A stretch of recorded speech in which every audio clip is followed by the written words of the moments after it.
Welcome, everybody, to Cup with Gup on this Tuesday, November 16th. We're going to talk a little NFL power rankings, waiver wire ads, and a deep dive look into the RSM Classic. Knock this out pretty quickly, probably 15 minutes or less. Right now, you can join us with the code CUP. 20% off any package, includes a 7-day free trial. Great week to try it out. Come check out PGA for the final week of 2021. Then we'll be back in January with that. Tons of NFL, college football. Got a 3-game college football slate tonight. 3-game NBA slate tonight. Looks like a fun one. Come check out all we got to give. Code CUP gets 20% off. Includes a 7-day free trial. If you don't like it, you can cancel and you never get charged. Let's get the listener league filled up. It is out early. It is in the description. 200 total entries, 3 max. We will have a Turkey Day Turkey Day listener league as well. As soon as that comes out, I'll get that going so we can get it full for next Thursday. Should be a fun one. Like and subscribe to us on YouTube. Goes a long way. In the comments section, tell me who your number 1 rated team in the NFL is right now as it stands today. Rate and review us on iTunes. Gave away some Millie Maker tickets last week. I will probably do some more for Turkey Day, Thanksgiving. I'm sure they'll have a Millie Maker on NFL, DraftKings. So go ahead and get that going now. That is how you'll get entered, by leaving comments and then rate and review us on iTunes. More weight to the people that rate and review on iTunes, as we always rate that the highest. Monkey Knife Fight. Link is in the description. Use the code GUPS, G-U-P-S, 100% match up to $100. I will have my PGA plays out tomorrow, and then NFL and college football out Thursday on the coin flip and Cup with Gup pods as well. Underdog, link is in the description as well. Use the code GUP, get a free $100 up to $100 deposited, dollar for dollar match, just like Monkey Knife Fight. Both places are good to bounce, look at lines back and forth between them. On Underdog, you can mix and match all sports and get up to a 20x parlays on their pick'em. So you can do, some golf, some football, some basketball. Doesn't matter. Pretty cool little format there. Obviously, they're best known for best ball, which will be back in May. You can go take a look at it now. Let's build some bankroll up there. And when those roll out in May, we'll have that covered as well. Code is GUP. Link is in the description. I will have some Underdog plays as well this week. Power rankings, tough week all the way around. I mean, pretty much anybody can be beaten on any given week. While the top of the league is heavy, I don't think there's a clear team that's just absolutely dominating. I mean, we thought the Rams for a while, Tampa Bay. Obviously, I don't look at Tampa Bay too much because once it gets to playoff time, that's a different deal. Dallas looks really good, but they lose to the Broncos. Arizona's hard to judge because they haven't had Kyler and Hopkins the last 2 weeks. Could be a good thing. They come back healthy, make a good run at the end. I'm going to go with Dallas, number 1. It was hard. Obviously, big Dallas fan. I haven't had them up there yet. I just think total package and the way the D can play, and there's no team just separating itself. We'll see this week. It's going to be a good matchup between them and the Chiefs. Chiefs look a little more like their old selves this past week. We'll see how Dallas does against them on the road. Dallas 2.5-point dogs. I'll kind of tell a little bit, I think. Cardinals and Packers are next for me. I have them tied at the value, but Cardinals 2, Packers 3. Then I have Rams, Bucks 4 and 5, both equal on the value. Buffalo, you can make an argument could be a little higher, but they've laid some eggs as well at 6, and Baltimore 7, just slightly behind the rest of those guys. Tennessee 8. I don't want to call them fool's gold yet, but man, they're winning just by the skin of their teeth a lot. I still think long term it's going to be hard not having Derrick Henry. We'll see how long. The defense is improving and looks better, which is they're going to need if they want to hang in there. Pats 9, really looking good. Belichick teams in November, December 10-2. And we'll see how New England does this week. Mac Jones is playing well. He's doing what he needs to do to win football games. They're getting enough help.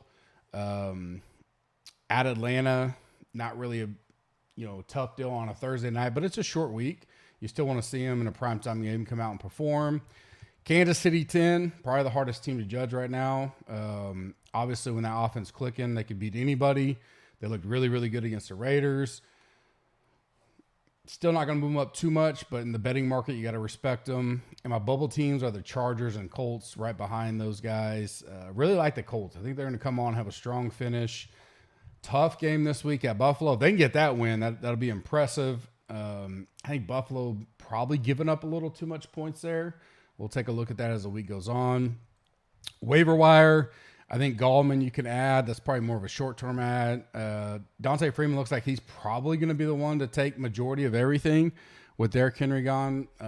It's still not going to be a full share.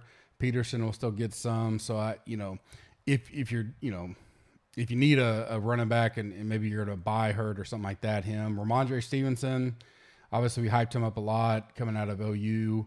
Liked him, played well in the preseason. He's been inactive some weeks, played. When he plays, he looks good. So I don't 100% understand why he wouldn't be active all the time, but does he take a full run with it now? We'll see. I don't ever trust Belichick with that running back committee. So he's one to add if you can afford it.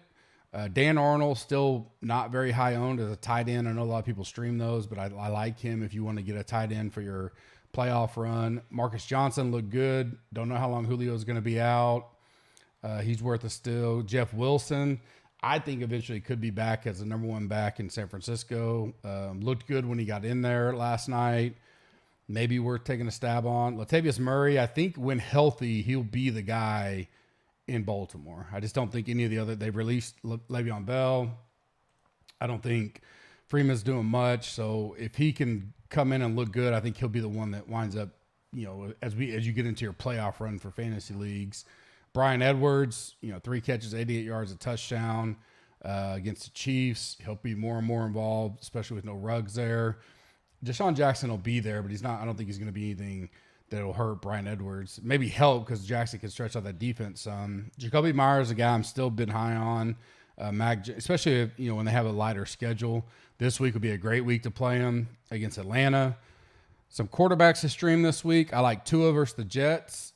Cam Newton versus Washington football team. Jimmy G versus the Jags. Jimmy G looked pretty good last night. I had to give it to him. He made some throws that weren't just easy cake throws. I don't think he's, the end all be all yet, but with Kittle healthy, Debo's a threat. Ayuk looking better. He's worth maybe, especially if it's a Jags this week, that'd be a one-off game. And then, like I said, maybe Mac Jones against the Falcons. I don't hate that. We saw that Atlanta D not look very good. It's a short week also. I could see them doing well. If you need to pick them up, you pick them up tonight, start them Thursday if you got a quarterback on a bye. RSM Classic, probably the biggest thing that we'll be talking about not only today, but all the way through tomorrow. Probably wait to release some of the stuff as late as possible tomorrow to get a plug on the weather. Is the wind. I think Friday clearly looks to be massively more windy than Thursday. That would set up for, you want your guys, for the most part, probably playing Plantation on Thursday. We got course rotation and tee times out now. It's up on the side if you need to go take a look at it. You can look at live tournament tools, look at tee times. You can see that. I'll have it included in my final thoughts. I probably will do heat maps. We'll see. Right now, I would favor the guys going out the latest on Plantation and the earliest on Seaside, because it looks like Friday morning it'll start off not as bad because that wind's going to shift Thursday night into Friday from the south to the north. And Friday morning, the guys that they go out, they get their good round on Plantation, four par fives and all that, go out early Friday morning on Seaside. Maybe they can take advantage of some of those calmer winds before it really picks up Friday night. And then all weekend it's going to be windy, but everybody's going to be playing Seaside on the weekend. So that's just, it is what it is. So that's something I'm starting to pay attention to. Almost certainly right now you'd want most of your guys going off on Plantation no matter what time. Because there are 2 courses, so you only got approximately 75-ish guys, 78-ish guys going off each course. The window of the tee times isn't as big as normal when you're looking at an individual course. So, the first tee time at Plantation versus the last tee time at Plantation on Friday isn't a big of a spread. So, not a big deal, but I still would aim at the guys getting out early Friday morning on Seaside to have a little bit of an advantage. Nothing I'm all in on yet. I'm certainly will be monitoring it all overnight. Probably have stuff out a little later tomorrow because I want to take that into consideration. Trending the highest right now as it stands. Obviously, anything in the industry right now is going to be just raw projections, not factoring in weather splits. We could see this go away. If everybody starts picking up on, hey, want to play Plantation, the ownership will be very difficult because people on Seaside Thursday may not be as high owned as what they should be or normally would have been. But right now it's normal guys we probably thought. Henley, Scheffler, Connors, Webb, and Kisner are the highest up there for me right now. Sleepers are low owned. I think Neiman is going to be low. I have him at 5 or 6% right now. And right now he doesn't have the best of draws. He goes out Seaside Thursday,